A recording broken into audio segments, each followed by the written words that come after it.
राधे राधे मेरे प्यारे भाइयों बहनों माताओं व बंधुओं, संस्कार की बातें चैनल में आपका स्वागत है। बंधुओं, आज पूर्णिमा के दिन मैं आपके लिए लेकर आई हूँ भगवान श्री सत्यनारायण की कथा।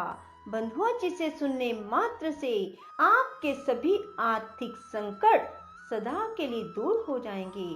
कहा जाता है, जो सत्यनारायण व्रत को करते हैं या सत्यनारायण व्रत कथा को सुनते हैं, श्री सत्यनारायण स्वामी उनकी हर परेशानी दूर कर देते हैं।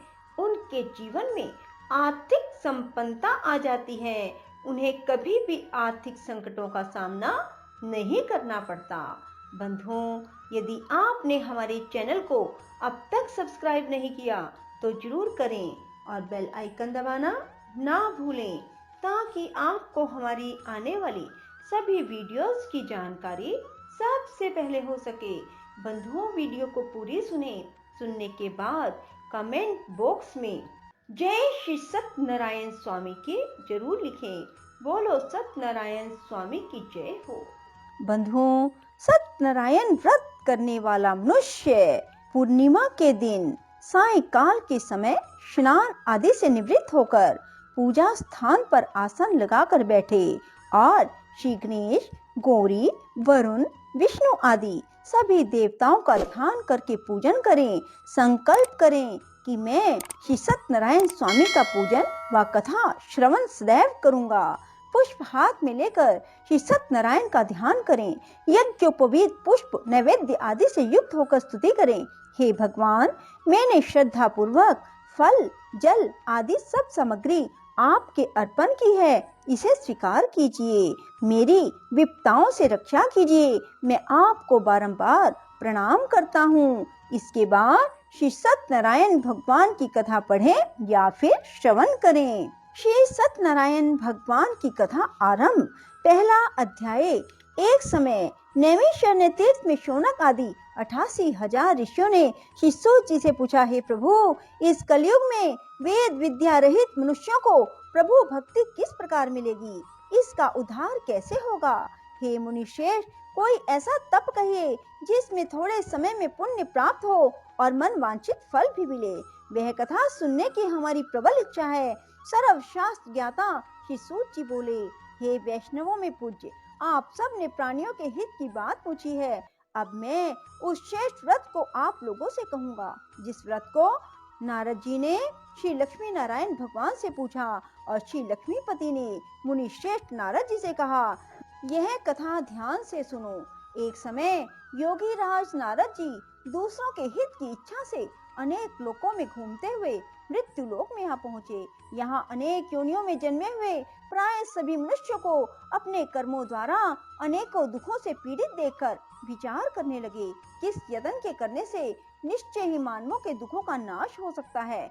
ऐसा मन में सोचकर भगवान नारद विष्णु लोक को गए। वहाँ श्वेत वर्ण और 4 भुजाओं वाले देवों के ईश नारायण का, जिनके हाथों में शंख, चक्र, गदा और पद्म थे, वरमाला पहने हुए थे, देख कर स्तुति करने लगे। हे भगवान, आप अत्यंत शक्ति से संपन्न हैं। मन वाणी भी आपको नहीं पा सकती। यदि आपका आदि मध्य अंत नहीं है, निर्गुण स्वरूप सृष्टि के कारण भक्तों के दुखों को नष्ट करने वाले हो, आपको नमस्कार है। नारद जी से इस प्रकार की स्तुति सुनकर विष्णु भगवान बोले, हे मुनि, आपके मन में क्या है? आपका किस काम के लिए आगमन हुआ? निसंकोच कहो। तब नारद मुनि बोले, मृत्यु लोक में सब मनुष्य जो अनेक योनियों में पैदा हुए हैं, अपने अपने कर्मों के द्वारा अनेक प्रकार के दुखों से दुखी हो रहे हैं। हे नाथ, मुझ पर दया रखते हो तो बताइए कि उन मनुष्यों के सब दुख थोड़े से ही प्रयत्न से कैसे दूर हो सकते हैं? श्री भगवान जी बोले, नारद, मनुष्यों की भलाई के लिए तुमने बहुत अच्छी बात पूछी है। जिस काम के करने से मनुष्य मोह से छूट जाता है, वह मैं कहता हूँ, सुनो। बहुत पुण्य देने वाला, स्वर्ग मृत्यु लोक दोनों में दुर्लभ यह उत्तम व्रत है। आज मैं प्रेम वश होकर तुमसे कहता हूँ, श्री सत्यनारायण भगवान का यह व्रत अच्छी तरह विधान पूर्वक संपन्न करके मनुष्य तुरंत ही यहाँ सुख भोग कर मरने पर मोक्ष को प्राप्त होता है। श्री भगवान के वचन सुनकर नारद मुनि बोले, उस व्रत का फल क्या है? क्या विधान है? किसने यह व्रत किया है? किस दिन यह व्रत करना चाहिए? हे भगवान, मुझसे विस्तार से कहो। भगवान बोले, दुख शोक आदि को दूर करने वाला यह व्रत सब स्थानों पर विजय प्राप्त करने वाला है।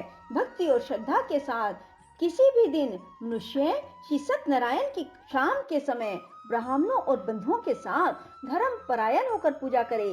भक्ति भाव से नैवेद्य केले का फल, घी, दूध और गेहूं का चूरन सवाया लेवे। गेहूं के अभाव में साठी का चूरन, शक्कर अथवा गुड़ ले भक्ति भाव से भगवान को अर्पण करे। बंधु बांधवों सहित ब्राह्मणों को भोजन कराए, पश्चात स्वयं भोजन करे। रात्रि में नृत्य गीत आदि का आयोजन कर श्री सत्यनारायण भगवान का स्मरण करता हुआ समय व्यतीत करे। इस तरह व्रत करने पर मनुष्य की इच्छा निश्चय पूरी होती है। विशेषकर कली काल में मृत्यु लोक पर यही मोक्ष का सरल उपाय है। इति श्री सत्यनारायण व्रत कथा का प्रथम अध्याय संपूर्णम। ओम हरे राम राम राम हरे हरे, हरे कृष्ण कृष्ण कृष्ण हरे हरे। दूसरा अध्याय। सूत जी बोले, हे ऋषियों, जिसने पहले समय में इस व्रत को किया है उसका इतिहास कहता हूँ, ध्यान से सुनो। सुंदर काशीपुरी नगरी में एक अत्यंत निर्धन ब्राह्मण रहता था। वह भूख और प्यास से बेचैन हो पृथ्वी पर घूमता था।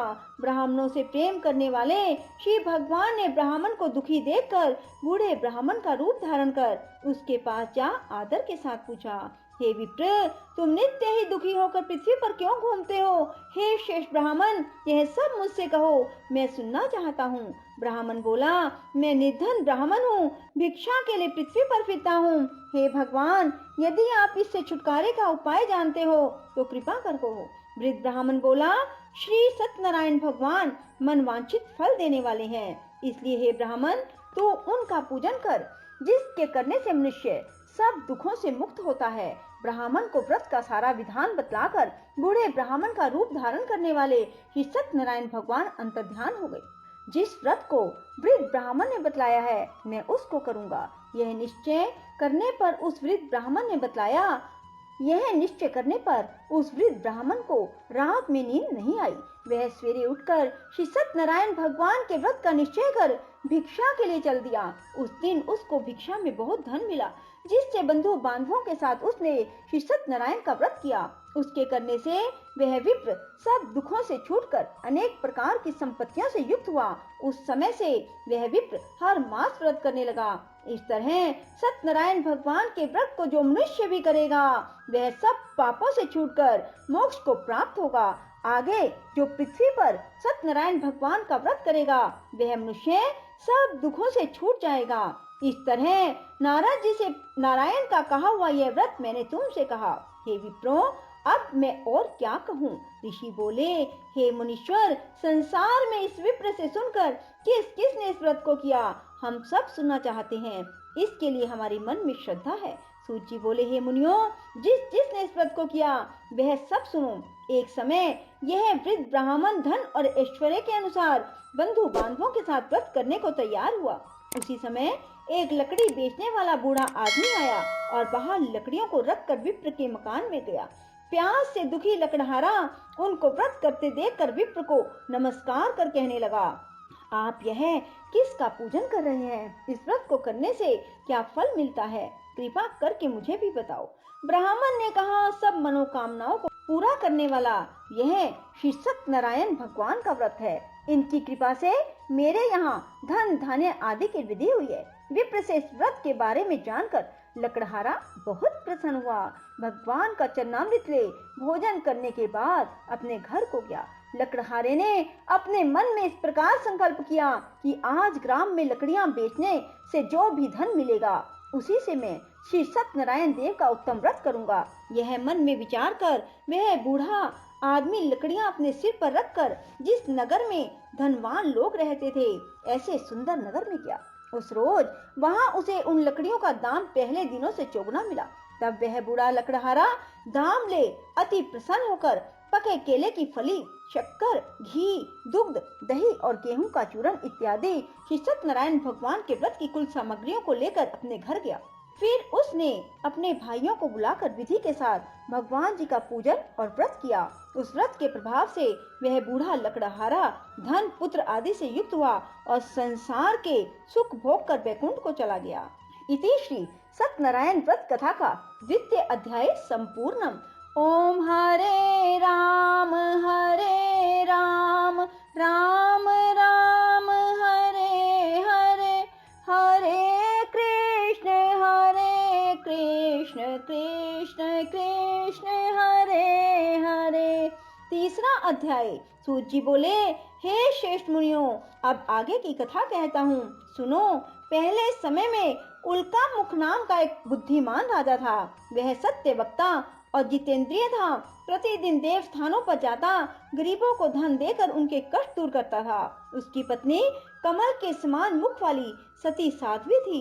भद्रशिला नदी के तट पर उन दोनों ने श्री सत्यनारायण भगवान का व्रत किया। उस समय वहाँ एक साधु वैश्य आया। उसके पास व्यापार के लिए बहुत सा धन था। वह नाव को किनारे पर ठहराकर राजा के पास आया। राजा को व्रत करते देखकर विनय के साथ पूछने लगा, हे राजन, भक्ति युक्त चित्त से यह आप क्या कर रहे हैं? मेरी सुनने की इच्छा है, तो आप मुझे बताइए। राजा बोला, हे साधु, अपने बांधवों के साथ पुत्र आदि की प्राप्ति के लिए एक महाशक्तिमान सत्यनारायण भगवान का व्रत व पूजन किया जा रहा है। राजा के वचन सुनकर साधु आदर से बोला, हे राजन, मुझसे इसका सब विधान कहो। मैं भी आपके कथन अनुसार इस व्रत को करूंगा। मेरे भी कोई संतान नहीं है, इससे निश्चय ही होगी। राजा से सब विधान सुन व्यापार से निवृत्त हो वह आनंद के साथ घर गया। साधु ने अपनी पत्नी से संतान देने वाले उस व्रत का समाचार सुनाया और कहा, जब मेरे संतान होगी तब मैं इस व्रत को करूंगा। साधु ने ऐसे वचन अपनी पत्नी लीलावती से कहे।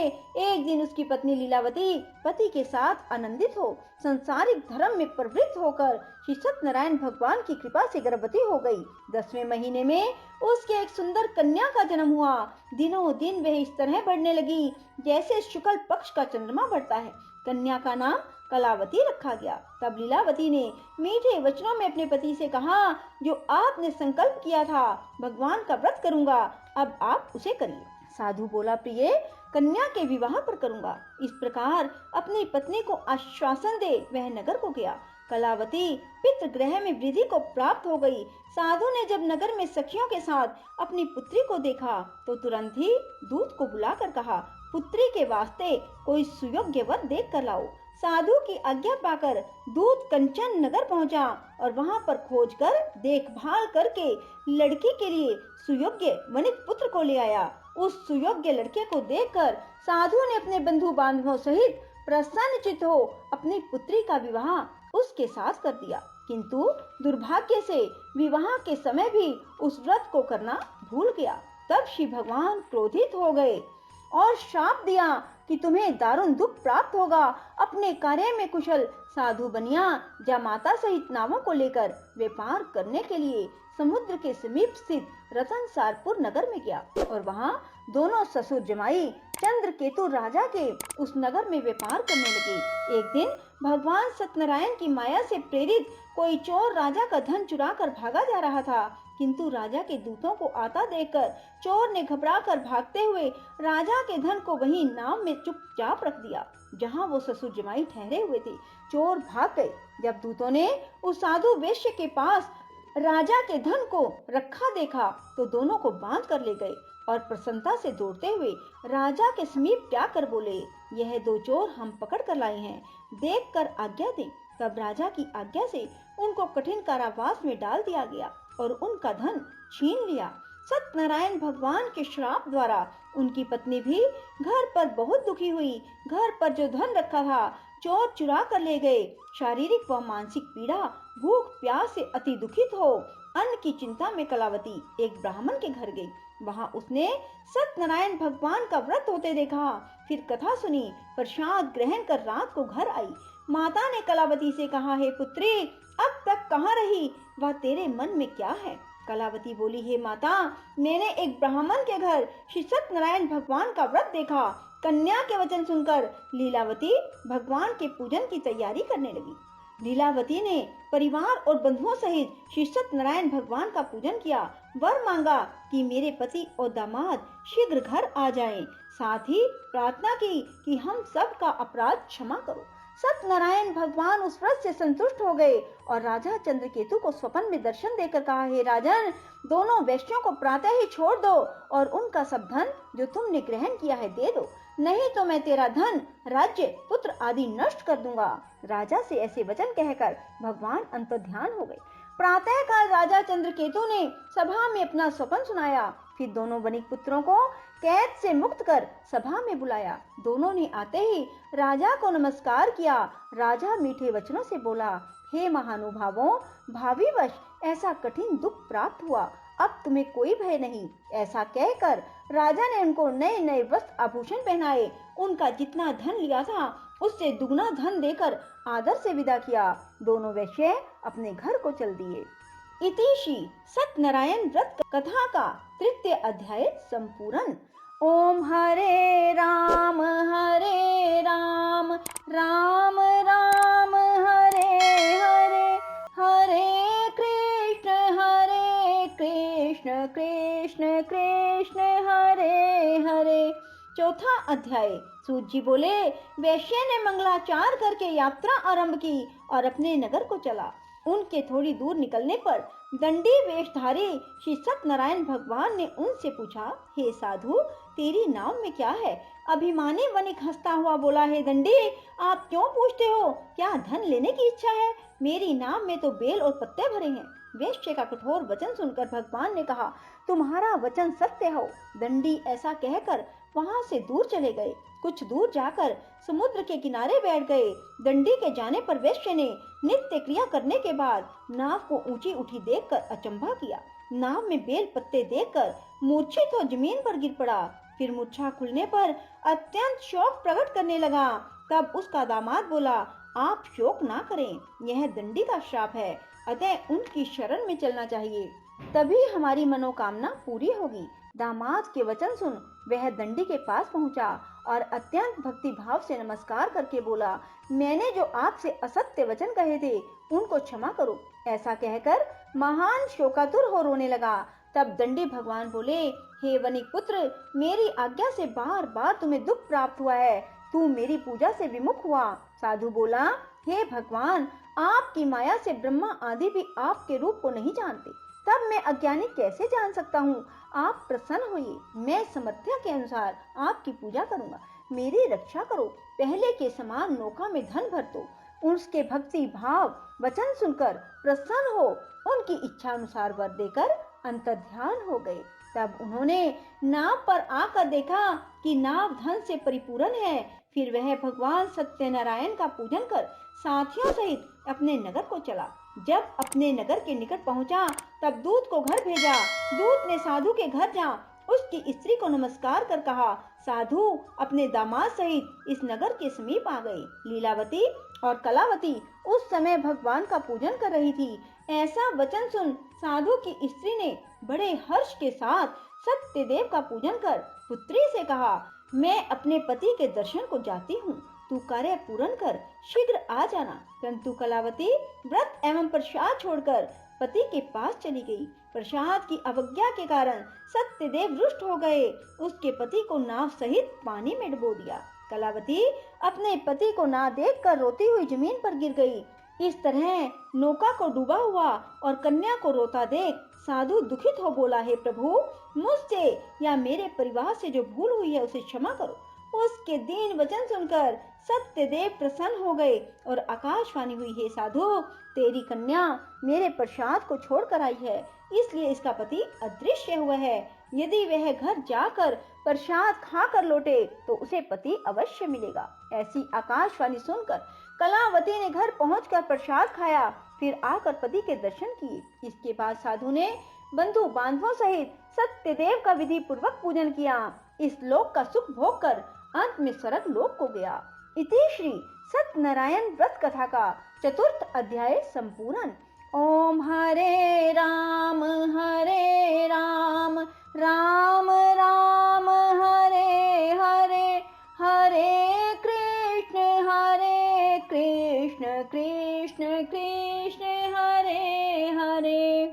5वां अध्याय। सूत जी बोले, हे ऋषियों, मैं और भी कथा सुनाता हूँ, सुनो। प्रजा पालन में लीन तुंगध्वज नाम का एक राजा था। उसने भी भगवान का प्रसाद त्याग कर बहुत दुख पाया।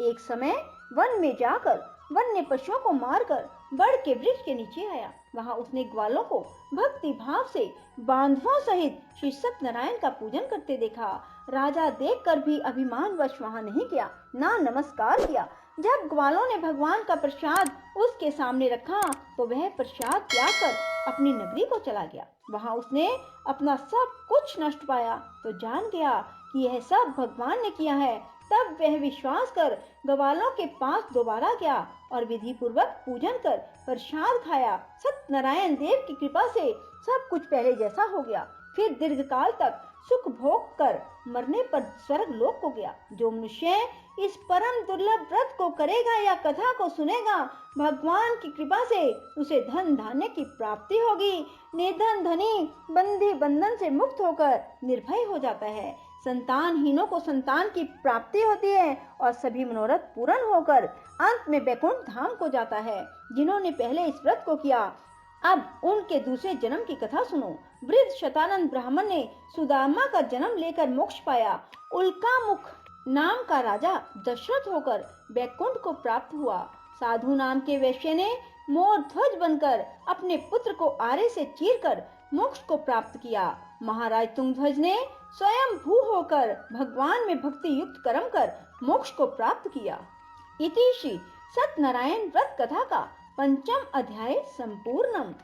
ओम हरे राम राम राम हरे हरे, हरे कृष्ण कृष्ण कृष्ण हरे हरे। राधे राधे, जय श्री कृष्ण। बंधुओं, यदि आपको हमारी वीडियो पसंद आए तो इसे लाइक करें और शेयर भी जरूर करें। धन्यवाद।